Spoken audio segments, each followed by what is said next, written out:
Assalamualaikum warahmatullahi wabarakatuh. Alhamdulillahilladzi hadana li hadza wa ma kunna linahtadiya laula an hadana Allah. Wassalatu wassalamu ala man la nabiyya ba'da, sayyidina Muhammad wa ala alihi wa sahbihi wa mawala. Subhanaka la ilma lana illa ma 'allamtana innaka antal alimul hakim. Wala haula wala quwwata illa billahil aliyyil azim. Amma ba'd. Hadirin hadirat jemaah subuh yang dirahmati Allah. Akhir-akhir ini kita lihat di berbagai media banyak sekali bencana yang terjadi. Dan seingatan saya juga memang kalau Desember Januari itu banyak musibah-musibah besar yang terjadi. Kalau tahun lalu itu ada pesawat yang jatuh Sriwijaya Air, kemudian ada banyak lagi bencana yang lain. Jadi berkaitan dengan hal ini, pengajian subuh kita akan membahas tentang menyikapi bencana, mulai dari tindakan preventif sampai kuratif, pencegahan sampai ya mitigasinya secara spiritual, Pak ya. Kalau secara ilmiah modern itu bukan bidang keilmuan saya. Jadi kita bahas dari sisi spiritualnya saja. Saya awali dulu dari Al-Quran surat Al-Anfal ayat 32 sampai 33. Di sini diceritakan orang kafir menantang Rasulullah sallallahu alaihi wasallam. Wa in qalu Allahumma in kana hadha huwa al-haqqa min 'indik fa'amtir 'alaina hijaratan minas samaa'i aw i'tina bi'adzabin alim.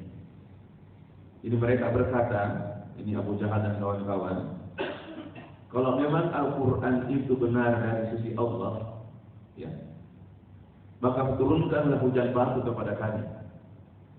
Turunkan hujan batu atau datangkan azab yang pedih. Ini menantang Allah ini. Dia menantang Allah. Kalau memang benar itu Al-Quran dari sisimu ya Allah, turunkan hujan batu kepada kami atau turunkan azab yang pedih. Di ayat 33 Allah katakan, "Wa ma kana Allahu liyu'adzibahum wa anta fihim." Kami tidak akan menyiksa mereka selama engkau Muhammad masih berada di tengah-tengah mereka.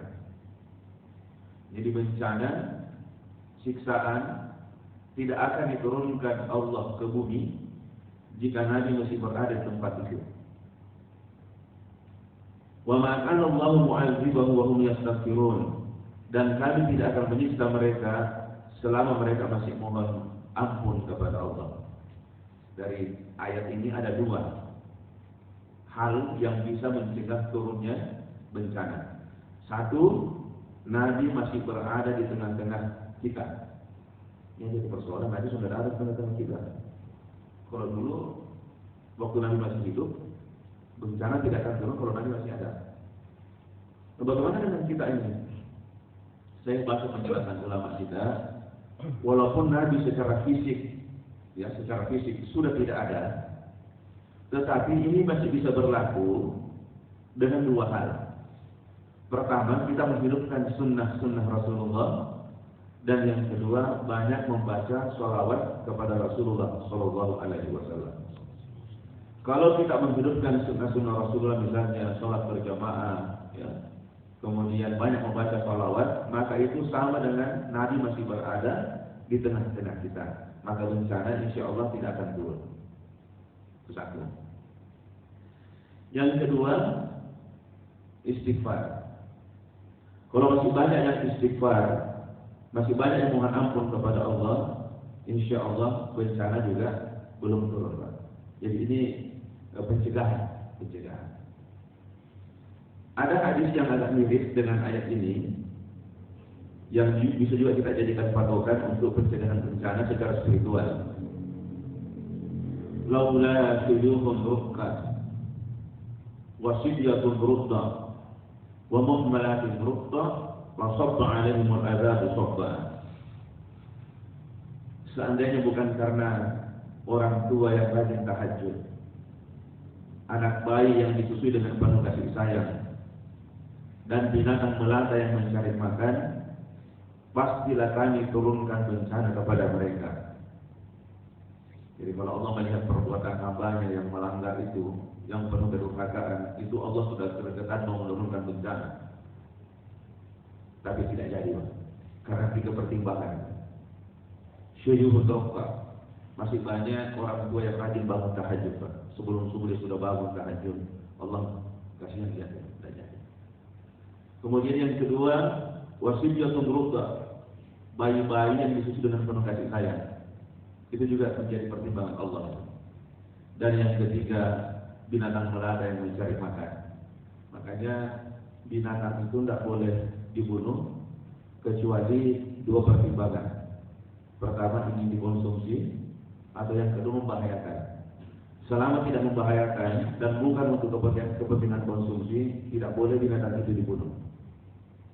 Ada mahasiswa yang nangkap tangan. Satu lagi, Pak, tambahan boleh dibunuh binatang apa?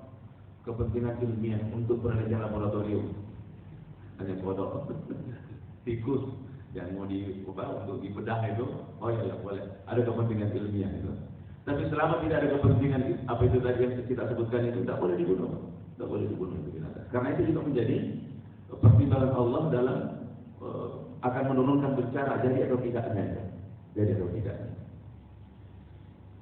Ada hal menarik di kisah tentang istighfar itu. Syekh Hasan Al-Basri pernah ditanya oleh 3 orang berbeda. Ini yang cerita muridnya. Orang pertama datang, Syekh, ini kemarau sudah berkepanjangan ini, ya. Hujan tidak turun. Ini banyak sekali masalah timbul gara-gara kemarau. Apa kata Syekh Al-Basri? Perbanyak istighfar. Perbanyak istighfar. Ada lagi yang datang mengeluhkan kondisi ekonominya yang seret. Terus Syekh Hasan Al-Basri mengatakan perbanyak istighfar. Perbanyak istighfar.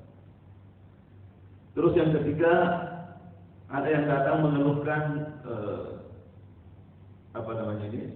ingin punya anak karena sudah lama menikah kok tidak punya anak. Syekh Hasan Al-Basri mengatakan perbanyak istighfar. Setelah orang itu pergi semua, muridnya bertanya, Syekh, pertanyaannya 3 kok jawabannya cuma 1? Kok sama-sama jawabannya? Syekh Hasan Al-Basri mengatakan itu bukan jawaban dari saya. Itu jawaban dari Allah dalam Quran surah Nuh ayat 10 sampai 12. Wa qultu astaghfiru rabbakum innahu kana ghaffara yursilis samaa'a 'alaikum midrara wa yumdidukum bi amwalin wa banin wa yaj'al lakum jannatin wa yaj'al lakum anhara. Maka aku katakan kepada mereka, mohonlah ampun kepada Rabbmu, sesungguhnya Dia adalah Maha Pengampun. Nah, ini dia. Niscaya Dia akan mengirimkan hujan kepadamu dengan lebat. Jadi kemarau. Dengan istighfar Allah turunkan hujan. Dan membanyakkan harta dan anak-anakmu. Jadi kalau kesulitan ekonomi, ingin punya anak, perbanyak istighfar. Dan mengadakan untukmu kebun-kebun dan mengadakan pula di dalamnya untukmu sungai-sungai. Ini bisa dilihat berbagai kitab tafsir, misalnya tafsir Al-Qurtubi, ini ada juga disebutkan.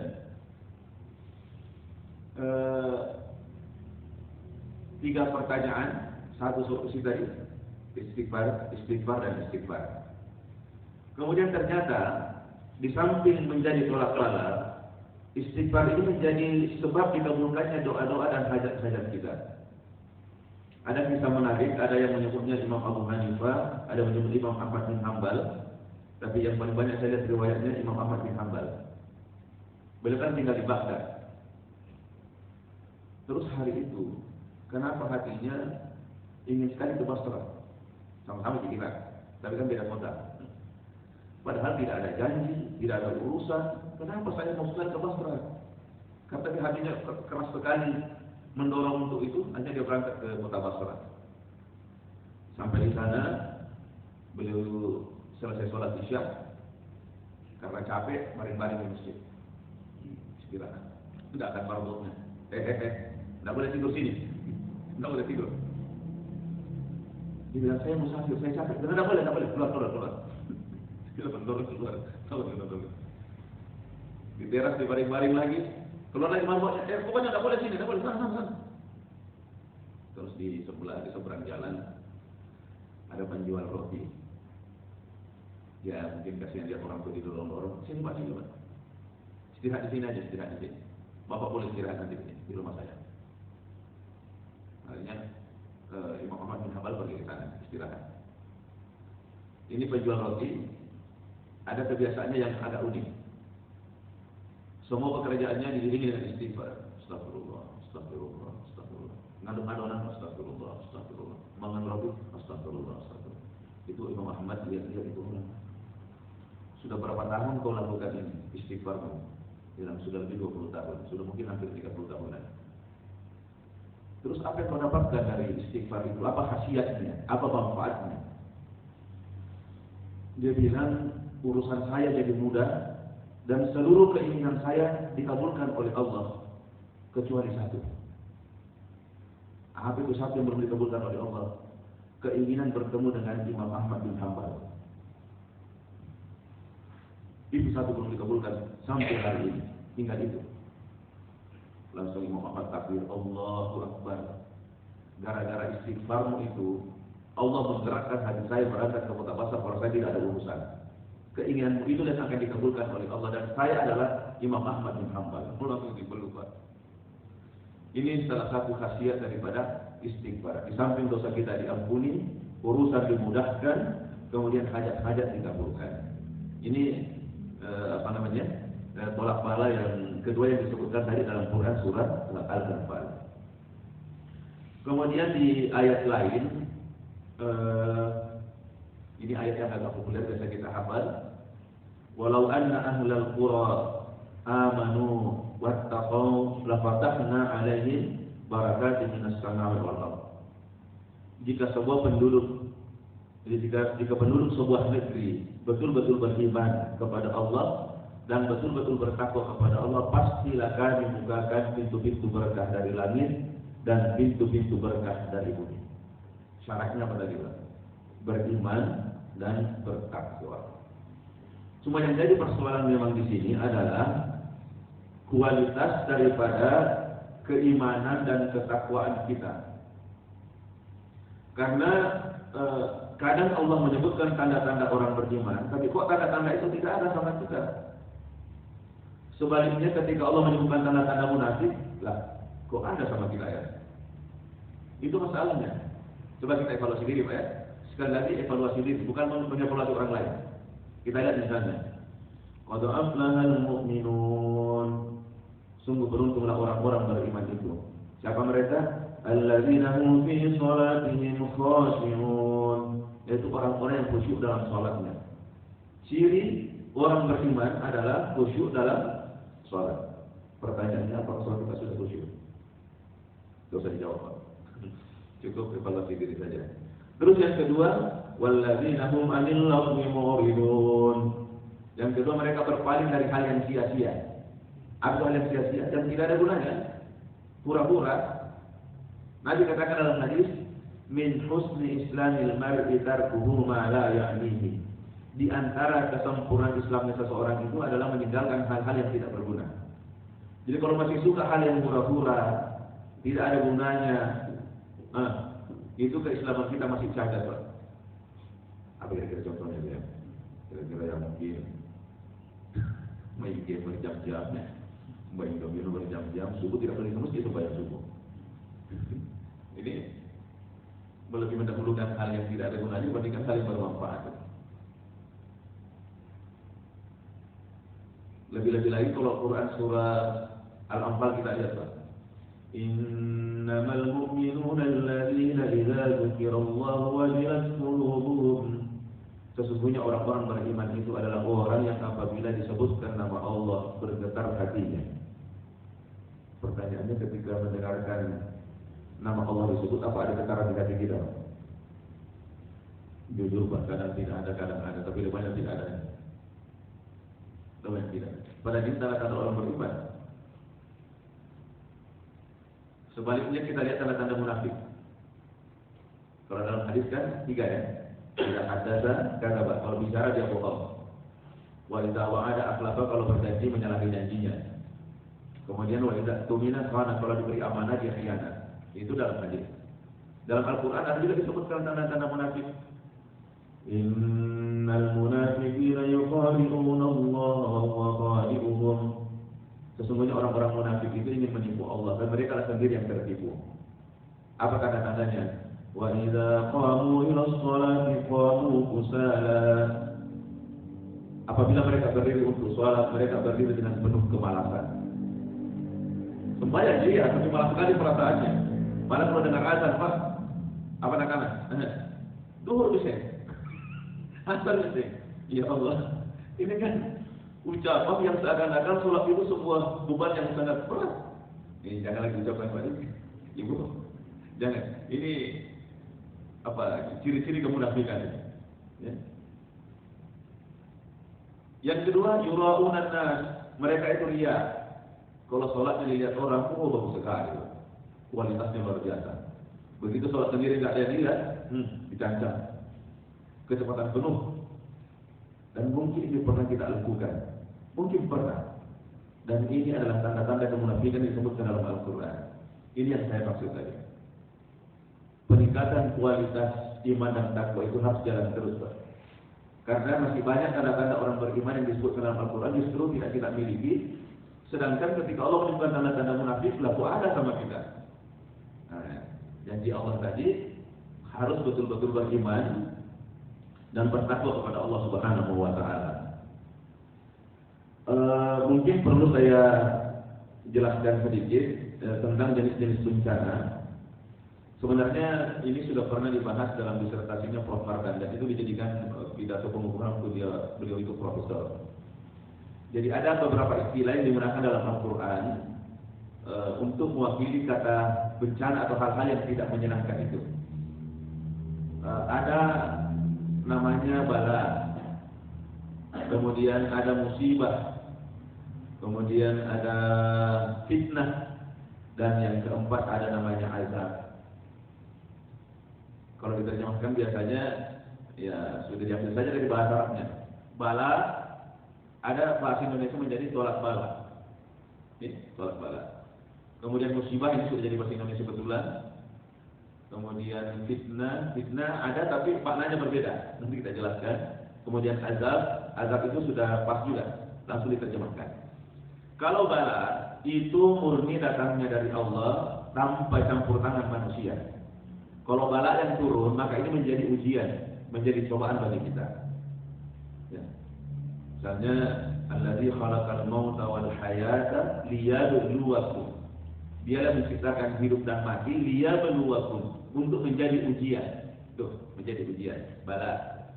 Ayyukum ahsanu amala, siapa di antara kalian yang paling bagus amalnya. Kemudian musibah. Kalau musibah itu hal buruk yang menimpa diri kita karena memang ada andil dari perbuatan kita sendiri. Wa ma asabakum min musibatin fa bima kasabat aydikum wa ya'fu an katsir.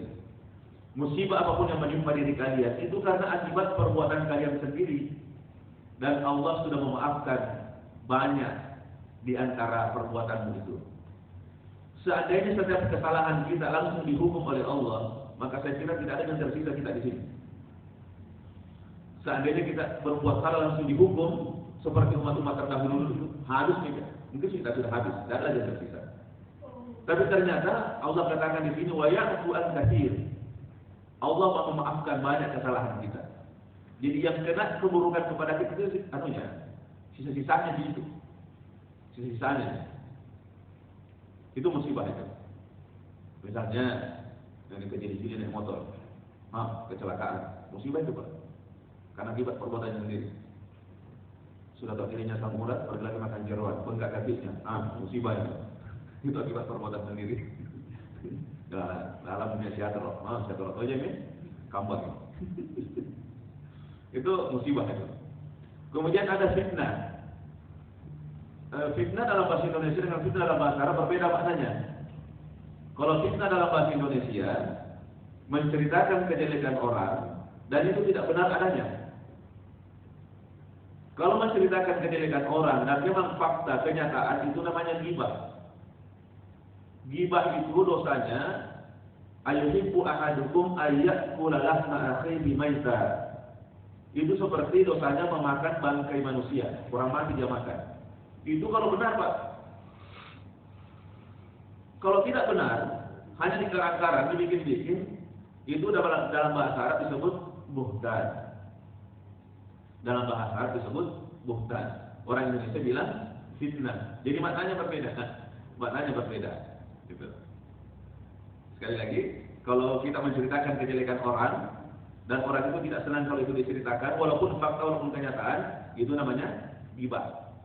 Kalau tidak benar, itu namanya buhtan. Dosanya 2 kali lipat daripada ghibah. Orang Indonesia bilang fitnah. Tapi fitnah dalam bahasa Arab itu maknanya hal buruk yang menimpa diri kita bukan akibat perbuatan kita, tapi akibat perbuatan orang lain. Kita yang kena atau ikut kena. Coba lihat. Wattaqu fitnatan. Takutlah kalian kepada satu fitnah. Wattaqu fitnatan la tusibanna, yang tidak hanya menimpa itu pelakunya saja. Jadi misalnya ini pembalakan liar di hutan, di gunung, dibabat habis. Begitu hujan keras datang, terjadilah banjir bandang, tanah longsor. Yang kena siapa, Pak? Apa yang menebang? Bukan. Yang menebang sudah pergi, Pak, ambil kayunya dan pergi. Yang kena siapa? Warga yang ada di bantaran sungai itu, penduduk itu yang kena. Kalau dari sisi definisi tadi, yang kena itu adalah fitnah itu. Jadi akibat perbuatan orang lain, mereka yang kena akibatnya itu. Atau mungkin dalam kehidupan lalu lintas kita sudah hati-hati, tapi kita ditabrak dari belakang, kena imbasnya juga dari kelalaian orang, itu fitnah juga. Fitnah itu dalam definisi bahasa Arab. Kemudian azab ini kan kita sudah paham bahwa siksaan. Aisyah radhiyallahu anha pernah bertanya kepada Rasulullah, apakah orang-orang beriman itu disiksa di dunia? Rasulullah menjelaskan bahwa orang beriman itu tidak disiksa di dunia. Jadi orang beriman kalau kena musibah di dunia ini, hal buruk, itu 2 juz. 2 juz. Kalau bukan teguran, berarti itu adalah ujian atau cobaan supaya dia naik pangkat lagi, naik derajatnya di sisi Allah. Cuma dalam secara umum, kalau ada hal buruk yang menimpa diri kita atau bencana, itu kan di berbagai ayat ujungnya itu apa? La'allahum yarji'un, agar mereka itu kembali. Jadi lebih banyak itu adalah teguran sebenarnya dari Allah Subhanahu wa taala. Tapi apapun yang saya sampaikan tadi itu adalah masih musibah dunia, Pak. Ada musibah yang lebih besar adalah musibah akhirat. Kan ada doa yang diajarkan oleh Rasulullah itu, Allahumma la taj'al musibatana fi dinina. Ya Allah, janganlah Engkau jadikan musibah yang menimpa diri kami itu menimpa agama kami. Jadi kalau masih menimpa dunia kita, fisik kita, harta kita, itu masih dunia juga. Namanya musibah dunia, bagaimana membesarnya kecil di situ. Yang paling berbahaya adalah musibah akhirat. Kalau agama kita yang rusak, itu yang paling bahaya. Kalau musibah dunia menimpa diri kita, paling besar, paling tinggi, meninggal dunia, selesai. Dan itu juga Allah bisa menganugerahkan kepada kita kematian mati syahid dengan musibah dunia tadi. Tapi kalau musibah akhirat yang menimpa diri kita, penderitaannya bukan cuma di dunia, tapi penderitaan yang paling besar adalah akhirat. Apalagi yang kita lakukan misalnya dosa kemusyrikan, itu masuk nerakanya khalidina fiha abada, kekal selama-lamanya. Ini perlu kita waspada karena ada orang ketika akan memenuhi kepentingannya, memenuhi keinginannya, justru melakukan hal-hal yang dilarang agama. Ini tadi malam baru saya lihat beritanya lagi. Praktek perdukunan yang ingin menarik harta gaib dengan ritual-ritual tertentu, 2 orang mati, Pak. 2 orang mati. Nauzubillah min dzalik, mati dalam kemusyrikannya. Atau ingin menolak bahaya, keluar dari kesusahan, justru dengan melakukan kemusyrikan. Harusnya tadi la'allahum yarji'un, harusnya kembali kepada Allah, malah melakukan dosa kemusyrikan. Misalnya yang pernah saya lihat waktu kasus lumpur Lapindo dulu, Pak. Yang lumpur panas keluar terus menerus sampai merendam beberapa desa, bahkan mungkin 1 kecamatan itu terendam itu. Ada sekelompok orang bawa sapi donggala yang lehernya itu yang bawa di rumah, disembelih, terus dibuang di situ. Harusnya sapi dimakan, dibuang jadi persembahan. Ini kan kemusyrikan besar ini, kemusyrikan besar. Bukannya sadar dan mendekatkan diri kepada Allah, justru tambah jauh dari Allah Subhanahu Wa Taala. Ini perlu. Ini jelas kalau ini musibah agama, musibah agama yang rusak. Termasuk mungkin yang kita kadang abaikan di rumah, Pak. Anak-anak kecelakaan lalu lintas, anak-anak kecelakaan lalu lintas, sedihnya luar biasa. Padahal itu dunia itu. Anaknya tinggalkan sholat, tidak sembahyang, anaknya tenang-tenang saja. Padahal justru meninggalkan sholat itu sudah musibah agama itu. Sudah musibah agama. Dia tenang-tenang saja. Padahal ini yang paling berbahaya, Pak. Paling berbahaya. Kalau misalnya diajar sudah berkata dunia itu bisa disembuhkan, gampang. Tapi kalau dia tinggalkan sholat, itu sudah musibah akibat. Ini yang jangan kita abaikan. Kalau dunia tidak terlalu perhatian, tapi justru akhirat atau agama yang rusak, justru kenapa tenang-tenang? Padahal inilah yang paling harus kita waspadai. Saya kira begini Pak, pengantar ini sudah 30 menit ini. Kalau ada yang bertanya, saya masih bisa tinggal, tapi kalau tidak ada, ya bisa kita tutup. Tapi yang mau tinggal sampai waktu sholat isyarat masuk pukul 6 kurang 1 menit. Jadi tinggal pakai sampai jam 6, kemudian nanti ditutup sholat isyarat. Silakan Pak, Bapak Ibu kalau yang bertanya silakan. Iya, silakan. Oh di belakang dulu Pak. Iya, silakan. Iya. Iya.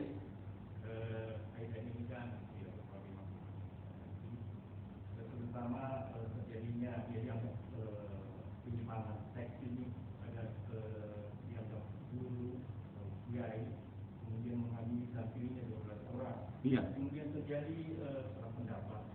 Iya. Ada yang menganggap bahwa pelakunya ini adalah Syiah. Ada yang menganggap pelakunya orang NU. Ada yang menganggap pelakunya adalah Wahabi dan lain-lain. Ini simpang siur ini. Dan terakhir itu ada yang menganggap bahwa memang pelakunya adalah Syiah. Nah Syiah ini kan memang sesuatu yang dianggap ajaran sesat.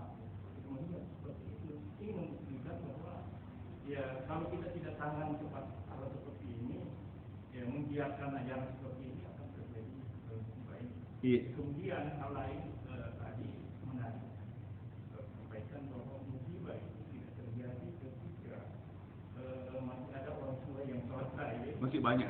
Bukan masih ada, masih banyak. Yang kedua, masih banyak ibu-ibu menyusui anaknya dan tidak membunuh kayak binatang yang. Iya. Nah, ini kan ini kondisi tertentu. Iya.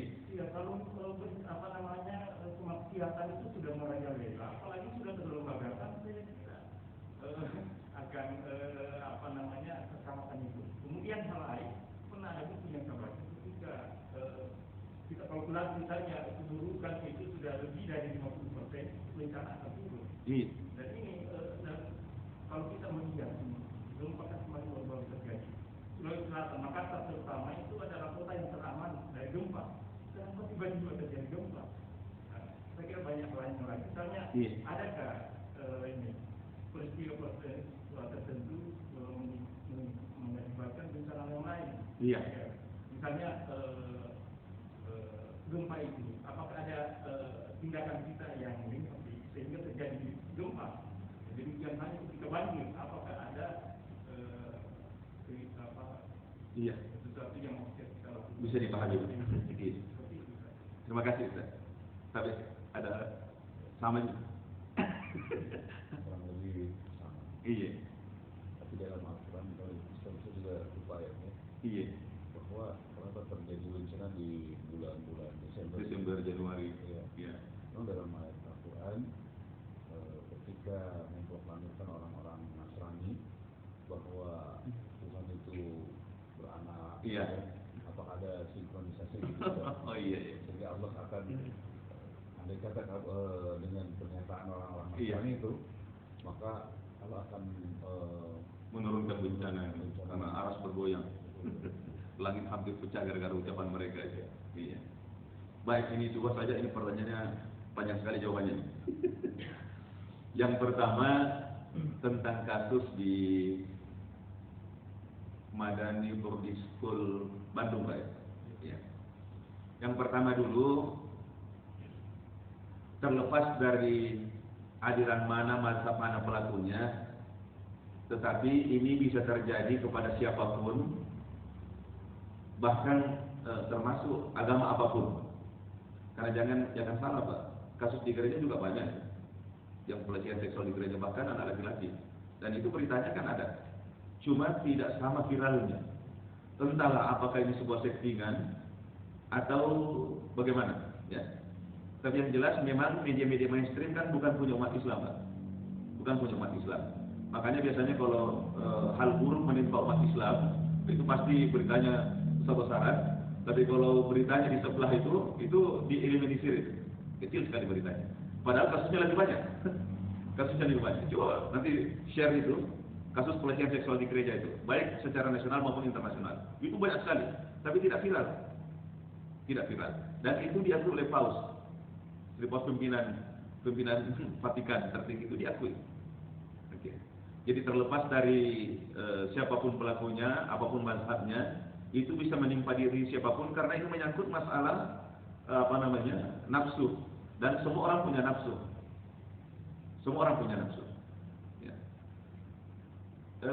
Rasulullah mengajarkan kalau kita melihat musibah yang menimpa orang lain, apakah itu musibah agama atau musibah dunia, bacalah zikir ini supaya kita tidak tertimpa musibah yang sama.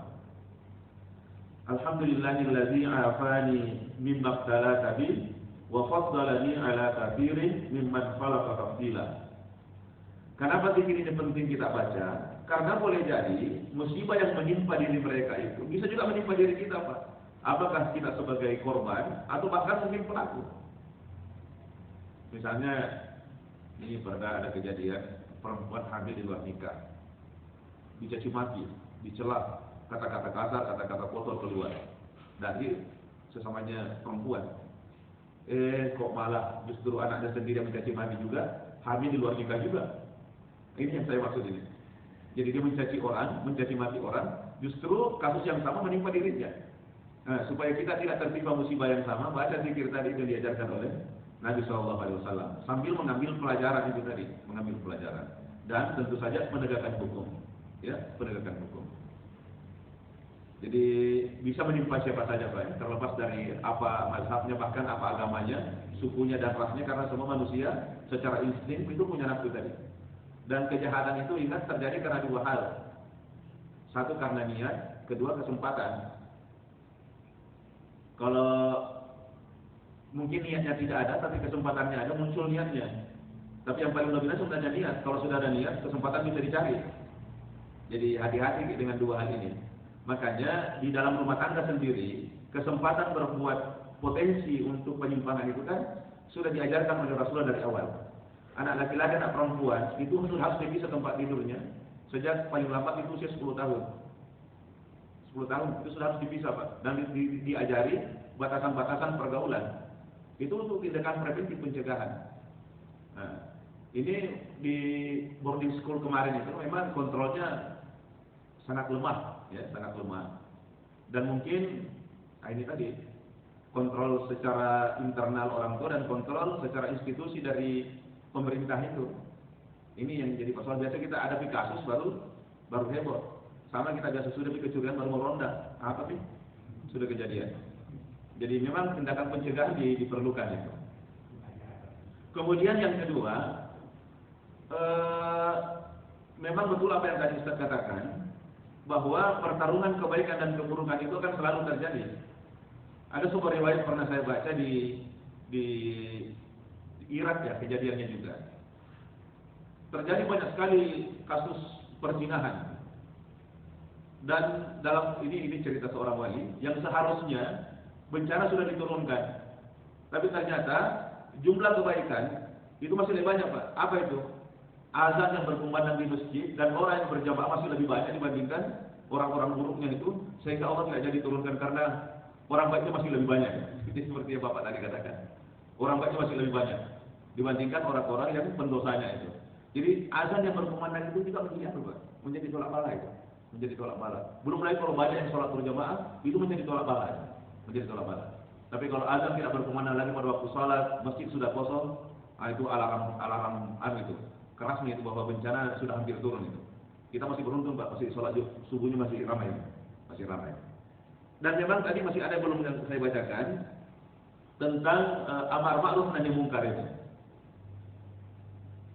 Jadi salah satu tolak bala yang paling ampuh itu adalah amar ma'ruf nahi mungkar. Itu dalam Al-Qur'an disebutkan, umat-umat terdahulu banyak dihancurkan oleh Allah, dilaknat oleh Allah karena kanu la yatanahawna an munkarin fa'alu.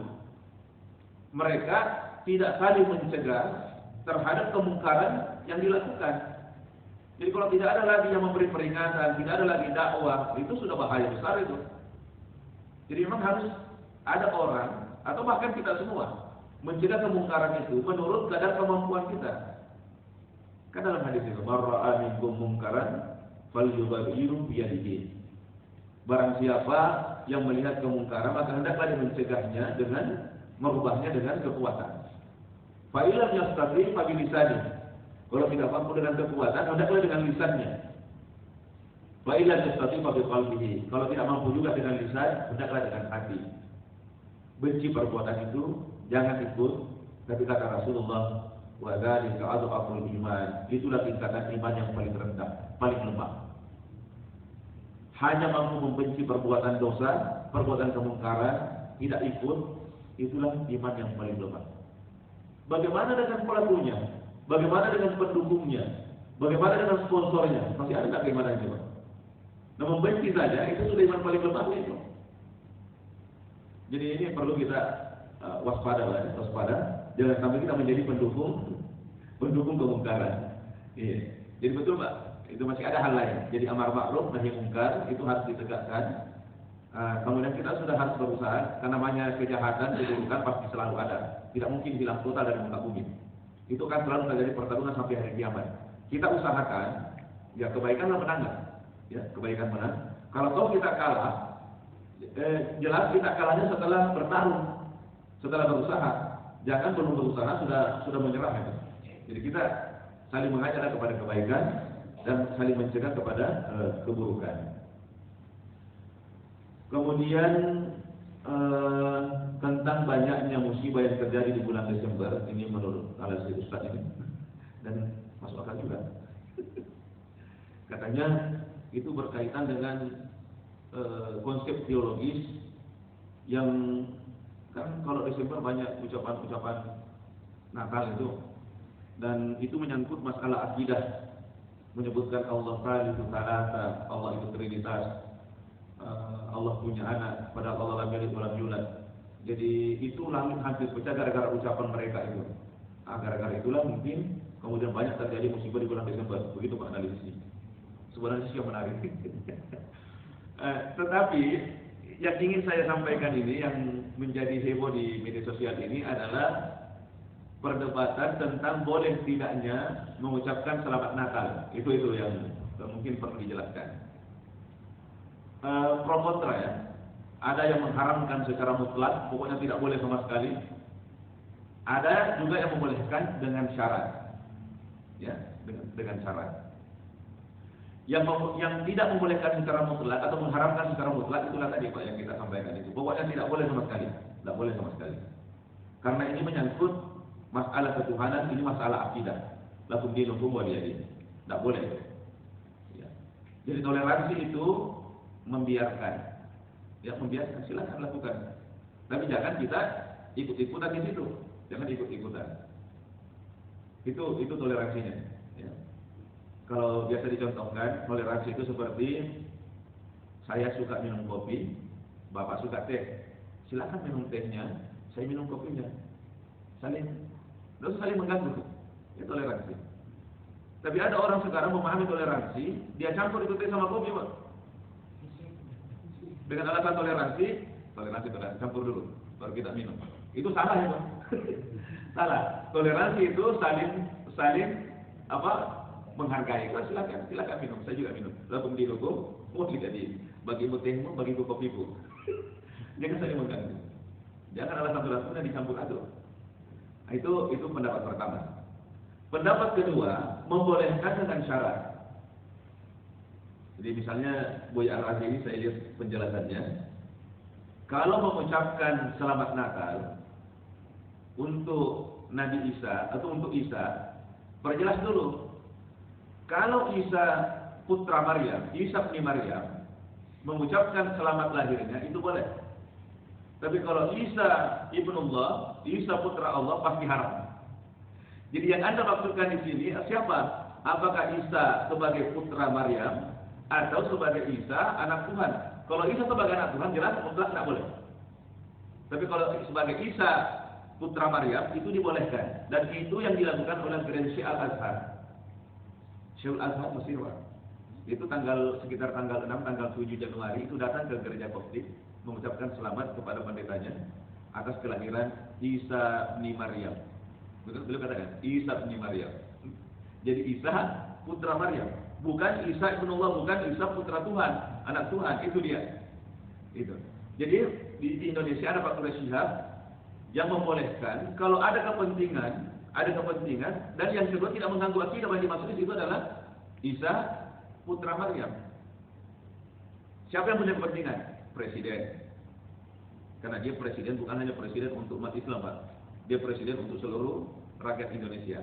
Jadi kalau dia mengucapkan selamat Idul Fitri, dia juga ucapkan selamat Natal. Ada kepentingan. Atau dia direktur atau pimpinan membawahi seluruh karyawannya berbagai macam agama. Tapi kita ini bukan presiden, bukan direktur. Tidak ada urusan. Kenapa Lata mengucapkan selamat Natal? Tidak ada urusan. Tidak usah Lata. Atau misalnya ini lagi pertanyaan yang menghadiri acara Natalan. Saya katakan Natalan itu kan ada dua sisinya. Ada sisi seremonial, ada sisi ritual. Kalau seremonial itu sebagian ulama masih membolehkan. Sama kalau non-muslim hadir peringatan Maulid, Isra Mi'raj, itu kan seremonial, bukan ritual ibadah. Tidak ada masalah. Yang jadi masalah kalau non-muslimnya ikut sholat Idul Fitri, Idul Adha, salah karena itu ritual. Nah, sama juga dengan orang Islam yang karena kepentingan tadi, karena jabatannya dia harus hadir, yang dihadiri itu adalah seremonialnya, bukan ritualnya. Itu. Nah, terkait dengan tadi itu Pak, itu bisa jadi sebuah analisis pendapat pribadi, bisa juga dijadikan bahan evaluasi untuk akidah kita semua, bahwa memang kita tidak boleh mengucapkan sesuatu yang efeknya itu besar, karena jangankan efek besar, efek kecil saja harus hati-hati, karena semua ada pertanggungjawabannya. Ma yalfidu min qawlin illa ladaihi raqibun atid. Tidak keluar sepatah kata pun dari mulut seorang hamba kecuali di sisinya ada malaikat raqib dan malaikat atid. Semua akan dipertanggungjawabkan di hadapan Allah Subhanahu wa taala. Jadi sebelum mengucapkan sesuatu, pertimbangkan memang efeknya nanti ini bagaimana di hadapan Allah dipertanggungjawabkan. Nah, kita mengambil jalan yang lebih hati-hati, Pak. Yang lebih hati-hati. Selalu itu supaya kita lebih selamat lah, karena kita tidak tahu, sudah hati-hati saja orang masih biasa celaka, apalagi kalau tidak hati-hati. Ini perlu kita waspada dan mohon pertolongan Allah Subhanahu wa taala. Saya kira begitu, Pak. Jadi ada beberapa ini baru tindakan preventif ya, baru pencegahan Pak, belum pengobatan ini. Masih ada ditinggal sampai jam 6. Masih ada 20 menit. Masih. Kalau gitu saya sampaikan dulu anunya Pak. Kalau musibah sudah terjadi. Ini tadi baru tindakan pencegahan. Kalau kita sudah melakukan tindakan pencegahan secara spiritual dan secara fisik dan masih kejadian juga, satu, jangan menyesali kejadian, apalagi mencela.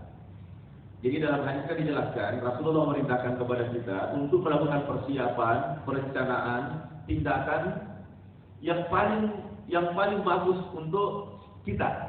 Tapi kalau sudah kejadian, Rasulullah melarang kita mengatakan laula, atau misalnya lau anni fa'altu kada kana kada wa kada, seandainya saya melakukan ini maka akan begini dan begini. Tidak boleh Pak, berandai-andai tidak boleh.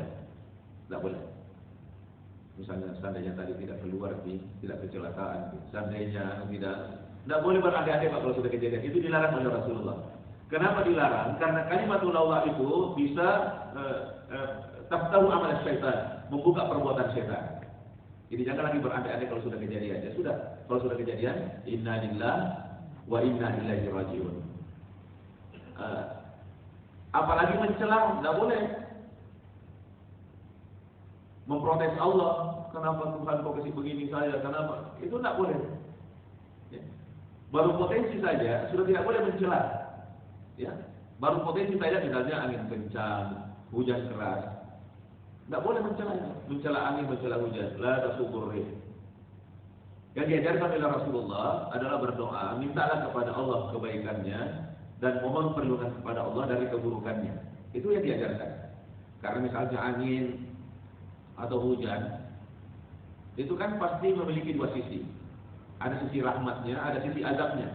Ada sisi manfaat, ada sisi bencana. Rasulullah mengajarkan misalnya ketika ada angin kencang, Allahumma inni as'aluka khairaha wa khaira ma fiha wa khaira ma ursilat fihi. Ya Allah, aku mohon kepadamu kebaikan angin ini, kebaikan yang ada di dalamnya dan kebaikan yang dibawanya.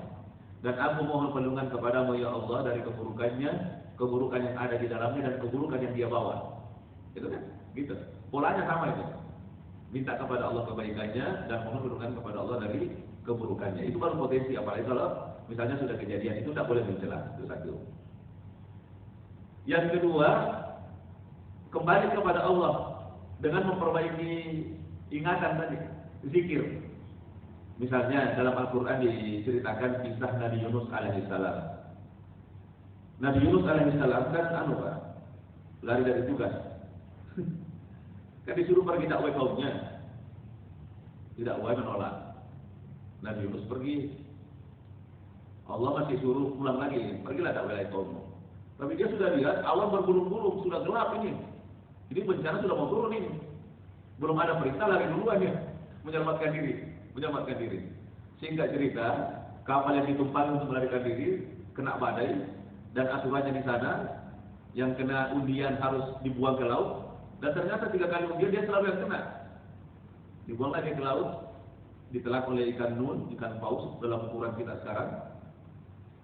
Yang secara teori kalau orang ditelan ikan pasti mati, Pak. Belum lagi giginya, belum lagi asam lambung yang begitu tajam, itu pasti akan menghancurkan daging dan tulang manusia. Tapi ternyata tidak mati dia dalam perut ikan. Kenapa dia tidak mati? Dalam Al-Quran dikatakan, dalam surah As-Saffat ya, kita lihat. Falaula annahu kana minal musabbihin la labisa fi batnihi ila yaumi yub'atsun. Seandainya Nabi Yunus itu tidak termasuk orang banyak bertasbih kepada Tuhannya, tidak banyak berzikir kepada Tuhannya, pastilah kami biarkan dia dalam perut ikan itu sampai datangnya hari kiamat. Tapi karena dia berzikir kepada Allah, banyak bertasbih kepada Tuhan, maka dia dikeluarkan dari perut ikan itu. Maka dalam hadis ada riwayat menjelaskan, barang siapa yang berada dalam kondisi kesulitan, kemudian berdoa kepada Allah dengan doanya Nabi Yunus alaihissalam, maka Allah akan mengeluarkan dia dari kesulitannya sebagaimana dulu Nabi Yunus alaihissalam dikeluarkan dari perut ikan itu. La ilaha illa anta subhanaka inni kuntu minaz zalimin. Jadi kalau ada kesulitan-kesulitan Pak, kita hadapi, baca itu. La ilaha illa anta subhanaka inni kuntu minaz zalimin.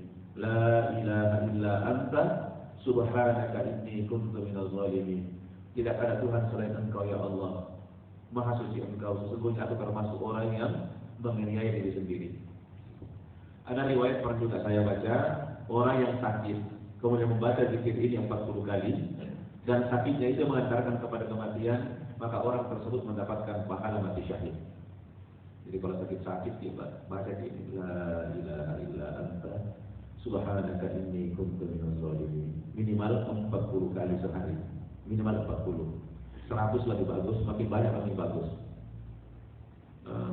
Seperti yang pernah saya ceritakan kepada orang nenek saya sebelum meninggal dunia, dia tanya saya, nah ada zikirku ini yang selalu saya baca, bagus gitu. Saya bilang, zikir apa itu? Dia bilang, la ilaha illa anta subhanaka inni kuntu minaz zalimin. Saya bilang, bagus itu kan? Itu zikirnya Nabi Yunus itu, bagus. Di situ ada makna tauhid, ada makna mohon ampunan, dan saya ceritakan fadilah-fadilahnya. Terus saya tanya, berapa kali kita baca ini, Nek? Dia bilang 1000 kali tiap hari. Bilang 1000 kali. Sudah cocok, itu kita baca terus itu 1000. 1000. Jadi kalau sudah sholat maghrib sampai sebelum tidur itu dia tidak tidur Pak, sampai setelah sholat isya sebelum dia menyelesaikan wiridnya itu 1000 kali. Dan alhamdulillah itu berlanjut sampai beliau meninggal dunia. Jadi banyak kan berzikir dengan zikirnya Nabi Yunus alaihissalam tadi, la ilaha illa anta subhanaka inni kuntu minaz zalimin. Saya lihat di dalam Al-Quran, Allah itu kalau hambanya sudah mengakui kesalahan dan bertaubat, urusan selesai. Coba lihat Nabi Adam, ketika dia melanggar larangan Allah memakan buah khuldi dan dibuang ke bumi, apa doanya? Rabbana zalamna anfusana wa in lam taghfir lana wa tarhamna lanakunanna minal khasirin. Ya Allah, kami telah menganiaya diri kami sendiri. Jika Engkau tidak mengampuni dan mengasihi kami, maka kami termasuk orang-orang yang merugi. Karena Nabi Adam dan Hawa mengakui kesalahannya dan mohon ampun, selesai urusan, diampuni dosanya oleh Allah. Ya, pemutihan.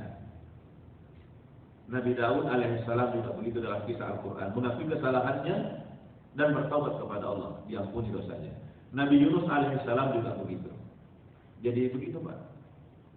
Akui kesalahan kepada Allah, akui kesalahan dan bertaubat. Ini banyak masalah terjadi sekarang karena orang tidak mau kesalahannya, tidak mau mengakui.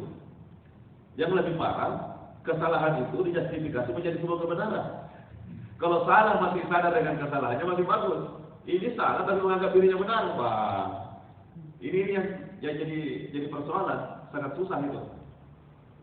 Dan ini juga kadang saya praktekkan dalam kehidupan sehari-hari, Pak. Kalau orang sudah mengakui kesalahannya dan minta maaf, urusan selesai. Waktu dulu mobil saya yang masih biru, saya diserempet dari belakang, dipeterangi. Wah, ditabrak dari belakang. Saya turun. Sebelum Bapak melanggar, belum mana? Ke sini saya kecil. Ini larangan belok kiri. Bapak masuk dari jalur kanan belok kiri, hanya nabrak mobil saya. Oh iya Pak, saya tidak lihat tadi. Saya mohon maaf Pak, ini saya salah. Tadi malam saya begadang kerja laporan, ini saya masih kurang tidur. Ternyata seorang profesor dari Unhas. Karena dia sudah mengakui kesalahannya dan minta maaf. Apalagi tangan sudah begini, ya sudah Pak, jalan lagi, selesai urusan. Selesai urusan. Istri saya bilang, udah suruh ganti rugi. Saya bilang, nanti Allah yang gantikan. Nanti Allah yang gantikan. Karena dia sudah mengakui kesalahannya dan minta maaf. Apalagi tangan terus sudah begini, sudah selesai urusan. Kasus berbeda ketika saya ngantar istri saya ngajar di pesantren, ditabrak dari belakang sama PT.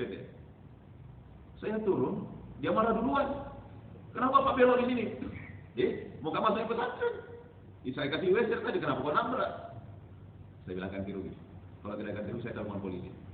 Sudah salah, marah lagi. Harusnya dia salah, minta maaf. Bukan minta maaf, dia marah duluan. Suruh ganti rugi, Pak, suruh bayar. Lah kenapa suruh bayar? Kasih pelajaran dia. Suruh tidak mengulangi perbuatannya. Bukannya mengaku kesalahan minta maaf, suruh bayar, pada bayar. Kalau tidak bayar, panggil kita polisi. Suruh bayar. Jadi kasus berbeda juga ketika ya sudah berapa kali kejadian. Jadi mencontoh akhlak Allah tadi, kalau orang sudah mengakui kesalahannya dan minta maaf, apalagi tangan sudah ini sudah selesai urusan. Nanti Allah yang berikan lebih banyak lagi ganti rugi.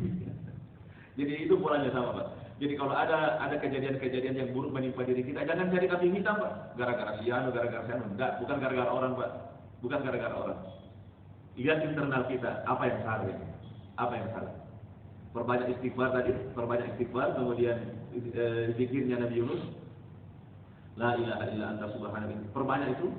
Kemudian dibarengi dengan ini tadi, sholawat dan pokoknya mendekatkan diri kepada Allah. Jangan justru kita kena musibah justru tambah jauh dari Allah. Harusnya musibah itu masih mendekatkan diri kita kepada Allah Subhanahu wa taala. Maka insya Allah musibah itu menjadi rahmat.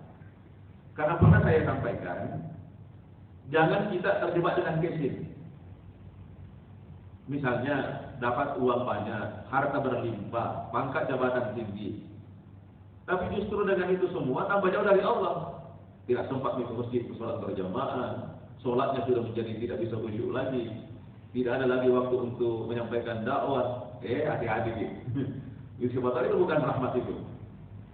Karena justru menjauhkan dari Allah, Pak. Itu mungkin istidraj itu. Ya. Karena hartanya bertambah, justru tambah jauh dari Allah.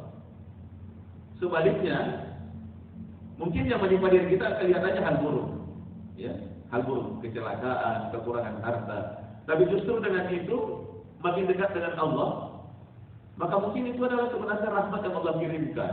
Tapi casingnya itu casing kesusahan. Casing kesusahan. Banyak orang Pak lebih suka casingnya daripada isinya. Seperti anak muda biasa. HP-nya bagus sekali, modal ada pulsanya, tidak ada kuotanya. Padahal casingnya cantik sekali. Ini terjebak dengan casing. Banyak di antara kita begitu, lebih suka casing daripada isinya. Lebih suka casingnya. Jadi lihat efeknya nanti. Apa efeknya ini? Pemberian Allah ini, kebaikan keburukan, efeknya apa? Tambah dekat dengan Allah, rahmat ini. Tapi kalau tambah jauh dari Allah, itu istidraj mungkin, Pak. Istidraj itu pemberian Allah kepada seorang hamba bukan untuk memuliakan, tapi untuk menambah siksanya. Seperti orang diangkat, terus dibanting.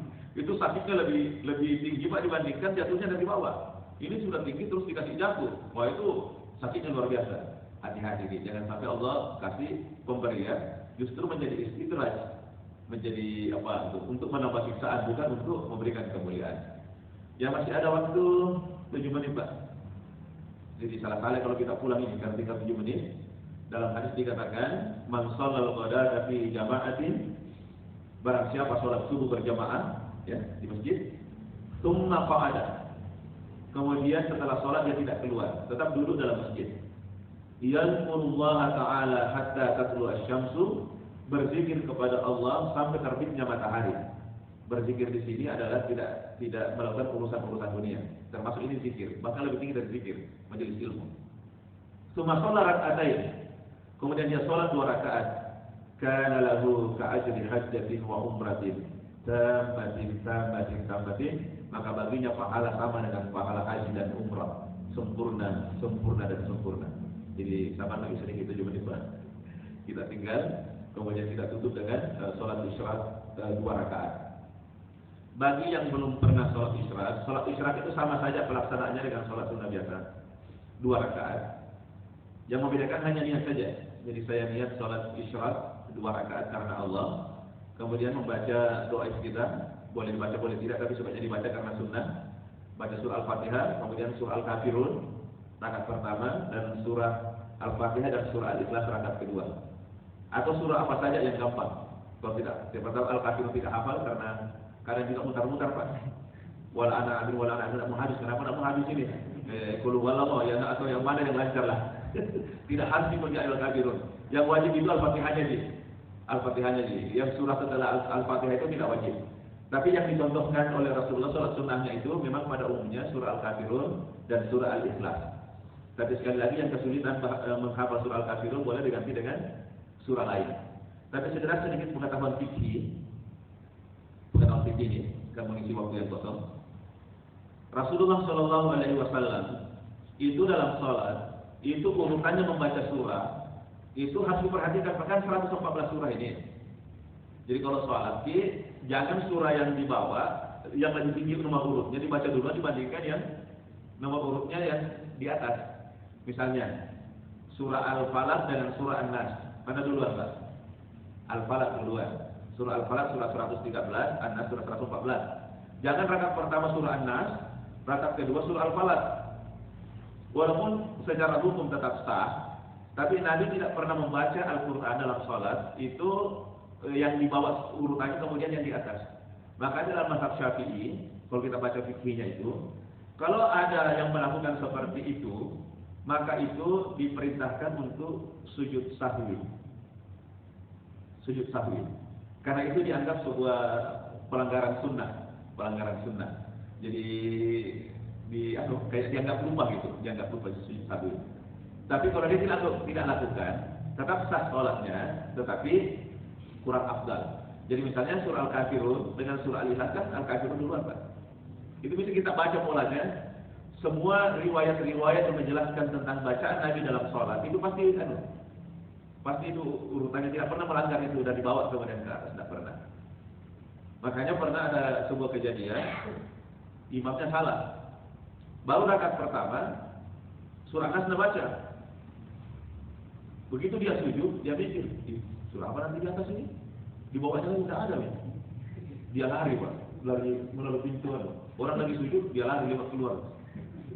Ini makmum, kenapa? Ini lama sekali sujud tidak bangun imam. Angkat kepalanya, langsung teriak, "Woi, imam hilang!" Padahal sebenarnya secara hukum dia boleh membaca surah yang di atasnya, Pak. Jadi tidak usah lari. Jadi nanti rakaat kedua baca surah Al-Falaq atau surah Al-Ikhlas. Tapi nanti di akhir sujud sahwi, tidak apa-apa. Jadi di akhir nanti sujud sahwi. Ini imamnya lari, Pak. Ini kejadian sokwan. Saya S1 dulu di bahasa Arab, teman. Dia kenapa lari? Kenapa lari? Tidak usah.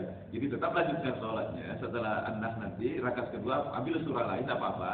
Tapi untuk menutupi itu sujud sahwi, karena itu dianggap sebagai sebuah pelanggaran sunnah karena Nabi tidak pernah lakukan itu. Nabi tidak pernah lakukan. Iya. Jadi saya kira begitu, Pak. Ya. Masih ada waktu 3 menit. Ada yang mau bertanya mungkin terakhir? Tidak ada lagi. Kalau tidak ada lagi kita tutup saja sambil menunggu 3 menit itu dengan mungkin berzikir apa yang bisa kebaikan-kebaikan yang kita lakukan. Saya simpulkan dulu, Pak, ya. Jadi untuk tindakan pencegahan tadi, langsung saya dari pertanyaan Mas Rahmat tadi, langsung amar ma'ruf nahi munkar, Pak, ya. Karena kalau kita meninggalkan amar ma'ruf nahi munkar tadi, itu umat-umat terdahulu dilaknat oleh Allah, maka diturunkan azab. Dan ingat kalau amar ma'ruf nahi munkar ini ditinggalkan, itu dalam hadis dicontohkan seperti orang yang membiarkan orang melubangi perahu. Jadi seperti kita naik perahu, terus ada orang yang melubangi perahu, Pak, dengan linggis. Kita biarkan. Ingat kalau perahu bocor, air masuk, perahu tenggelam. Yang tenggelam bukan cuma yang melubangi saja, Pak. Semua penumpang akan tenggelam. Itu akibatnya kalau kita meninggalkan amar ma'ruf nahi munkar. Jangan dengan alasan hak asasi manusia, bukan di saya, hati-hati. Kalau dampaknya muncul, azab turun, yang kena bukan cuma pelakunya saja, semua orang akan kena. Wattaqu fitnatan la tusibanna allazina zalamu minkum khassah. Takutlah kepada sebuah fitnah yang kalau turun bukan hanya menimpa orang-orang berzalim saja secara khusus. Itu satu. Yang kedua, pencegahannya tadi adalah seperti yang disebutkan dalam Al-Quran tadi, perbanyak istighfar, kemudian banyak membaca salawat, kemudian menghidupkan sunnah-sunnah Rasulullah SAW. Itu insya Allah bisa mencegah.